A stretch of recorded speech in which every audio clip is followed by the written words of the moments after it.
সকলোকে লগত লৈ কাম কৰিব। আৰু সন্মানীয় পৰম শ্ৰদ্ধাৰ ভাৰতৰ প্ৰধানমন্ত্ৰী মোদী ডাঙৰীয়াই শ্লোগান দিছে। আজি এই শ্লোগান গোটেই ভাৰতবৰ্ষ গোটেই পৃথিৱীতে বাজি আছে, সবকা সাথ, সবকা বিকাশ আৰু সবকা বিশ্বাস। এই তিনিটা কথাই আমাক একত্ৰিত হোৱাত সহায় কৰিছে। আজি কি কাৰ্যসূচী? আজি ইয়াত আমাৰ মাইনৰিটি মৰ্চাৰ সংখ্যালঘু মৰ্চাৰ কাৰ্যনিৰ্বাহক সভা আছিলে।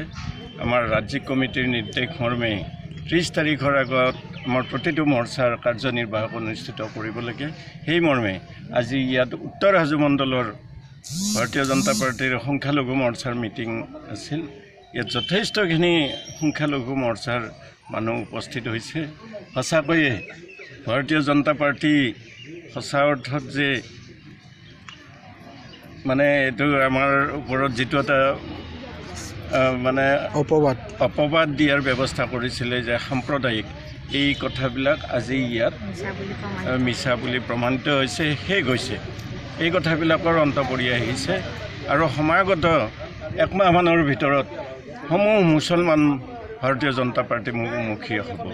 কাৰণ ইয়াৰ কাৰণ হ'ল মোদীজীয়ে কাকো সাম্প্ৰদায়িকভাৱে মানে কাম কৰা নাই, চোৱা নাই, সেই দৃষ্টিৰে তেওঁলোকে চোৱা নাই।